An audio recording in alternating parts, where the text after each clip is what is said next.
और जो गाना है वो ऑलरेडी इतना सोलफुल है, इतना प्यारा है and I just look forward कि बस ये आपका है, आप इसे ढेर सारा प्यार दीजिए। तो मेरे ख्याल से वो हमारी एक अंडरस्टैंडिंग थी मेरी और प्रीत भाई की कि हमने इस गाने को कम्प्लीटली जिस तरह से ये चाहते थे उस तरह से निकाला है।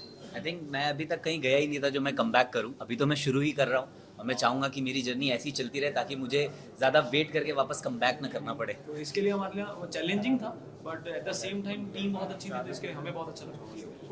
बहुत छोटी गलियां हैं और आप सबसे मुश्किल ये है कि आप वहाँ लोगों को कंट्रोल नहीं कर सकते, आप परमिशन ले सकते हो। आई थिंक केमिस्ट्री निकालने के पीछे सबसे बड़ा हाथ डायरेक्टर का होता है और जो गाना है वो ऑलरेडी इतना सोलफुल है, इतना प्यारा है कि मेरे ख्याल से मुझे और सना को ज़्यादा मेहनत नहीं करनी पड़ी। ऑटोमेटिकली एक जो होता है ना इमोशंस हम सॉन्ग्स के थ्रू जो निकालना चाहते हैं वो बाहर आए और बहुत मज़ा भी आया। काफ़ी चैलेंजिंग शूट रहा है हमारे लिए ये, बट ओवरऑल जो हमने अभी प्रोडक्ट देखा है, जो वीडियो देखी है, मैं बहुत खुश हूँ और thank you so much for this amazing song and I just look forward कि बस ये आपका है, आप इसे ढेर सारा प्यार दीजिए।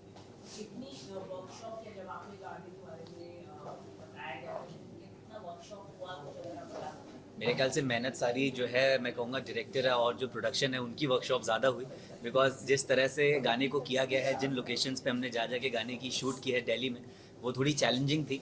बहुत सारे वाक़ये भी थे पर मेरे ख्याल से हम लोगों ने मेरे ख्याल से एक दिन दो दिन बात करी है और फिर मेरी उस टाइम पे शूट्स भी चल रही थी। तो मेरे ख्याल से वो हमारी एक अंडरस्टैंडिंग थी मेरी और प्रीत भाई की कि हमने इस गाने को कम्प्लीटली जिस तरह से ये चाहते थे उस तरह से निकाला है। सना की बात करें, सना के साथ केमिस्ट्री इतनी जल्दी कैसी बन गई आपकी?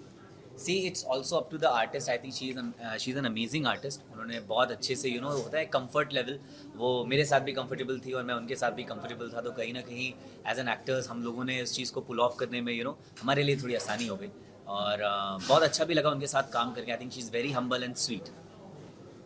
म्यूजिक के बारे में आप क्या कहना चाहोगे और काफी अच्छा प्रोडक्शन हाउस है उसके बारे में आप आई थिंक जो भी अभी तक इन्होंने गाने लेकर आए हैं, मैं यही कहूँगा कि उनकी सारी गानों की जो क्वालिटी थी बहुत अमेजिंग थी एंड मैं इनका पार्ट बनने का एक जो मेरा और भी मैं कहूँगा एक मोटिव था, वो यही था कि इनकी जो क्वालिटी ऑफ वर्क है उसका मैं हिस्सा बन सकूँ and I think I am extremely glad and happy that I am a part of this song. So I think बंसिंग music group has already a very bright future ahead and it is very promising और मुझे लगता है इन पर बहुत अच्छे अच्छे गाने अभी और भी आने वाले हैं।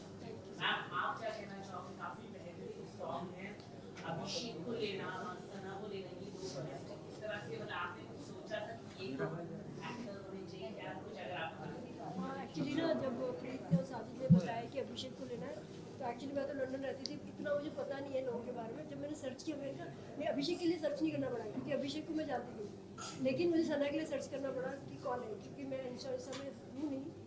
सॉरी सना, मैं आपको नहीं जानती थी, बट अभी मैं आपको बहुत अच्छे से जानती हूँ। तो अभिषेक और सना को लेना बहुत प्राउड की बात है हमारे प्रोडक्शन के लिए कि इतने अच्छे आर्टिस्ट हमें मिले हैं, ऑलरेडी इतने फेमस हो आप अरे और इतने गुड लुकिंग और हैंडसम हो। Abhishek, after your show, this is your comeback, right? How is the feel?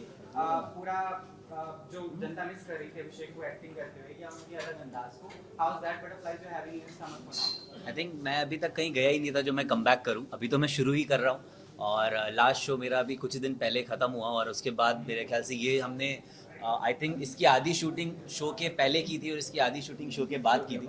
तो बस वो हमारे लिए एक बहुत बड़ा चैलेंज भी रहा है कि मैं सेम दिखूं जो मैं 3-4 महीने पहले दिखता रहा हूँ और बाकी मैं यही कहूँगा कि अभी एक जर्नी है, एक जर्नी शुरू हो रही है और उस जर्नी में ऐसे लोगों से मिलके उनके साथ इतना अच्छा काम करके मुझे बहुत खुशी मिल रही है और मैं चाहूँगा कि मेरी जर्नी ऐसी चलती रहे ताकि मुझे ज़्यादा वेट करके वापस कम बैक ना करना पड़े। सर आप बताइए जादू मस्जिद के यहाँ पर ये सॉन्ग शूट हुआ, सर आप बताइए कैसा रहा एक्सपीरियंस? हमने सुना है दिल्ली में काफी शूट हुआ है, कुछ अगर आप बता सकें।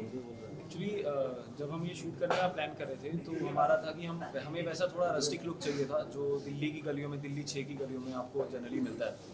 बट प्रॉब्लम है कि वहाँ शूट करना बहुत मुश्किल है, बहुत डिफिकल्ट है। तो अगर आपकी जो कास्ट हैं या साथ में आपकी जो प्रोडक्शन की टीम है अगर वो सपोर्ट ना करे तो I don't think so it's possible to even shoot over there. तो I मुझे think ऐसा लगता है कि सारे वो बहुत मुश्किल हो जाता है, बहुत सारे challenges थे। तो जब तक सब कोऑपरेट नहीं करते तब तक वो शूट हो नहीं पाएगा। बट वो जो लुक वहाँ से निकल के आती है फिर वो भी कहीं मिलती नहीं है। तो इसके लिए हमारे लिए वो चैलेंजिंग था, but at the same time team बहुत अच्छी थी, तो इसके लिए हमें बहुत अच्छा लगा वो शूट। पुरानी दिल्ली की बात कर रहे हैं, काफी सारी चीजें हैं, यहाँ पे रेस्टोरेंट है जो अंग्रेजों के टाइम के आज के, वो चीज क्या क्या आपने यूज किए थे प्रॉपर्टी? सी हमने मोस्टली हमें जामा मस्जिद का जो चाहिए था हमें वो ज़रूरी था। करीम होटल है। करीम है, पर करीम के वहाँ शूट करना बहुत मुश्किल है बिकॉज जगह बहुत छोटी है वो। छोटी छोटी बहुत छोटी गलियाँ हैं और आप सबसे मुश्किल ये है कि आप वहाँ लोगों को कंट्रोल नहीं कर सकते। आप परमिशन ले सकते हो बट आप वहाँ लोगों को नहीं कम कर सकते बिकॉज वहाँ का रोज़ आना जाना बहुत है लोगों का। वो सेंटर है और वहाँ जामा मस्जिद के आसपास वैसे ही लोग घूमने बहुत आते हैं तो वो बहुत मुश्किल हो जाता आप शूट करना मुश्किल था, परमिशन लेना बहुत मुश्किल है उसके लिए। मुश्किल था लाल बट किला सामने है, जामा जी मस्जिद। जी मुश्किल बहुत था but at the same time वही बात है कि जब प्रोडक्शन आपके साथ होता है तो बंसल सर ने बहुत सपोर्ट किया, शाइना मैम ने बहुत सपोर्ट किया।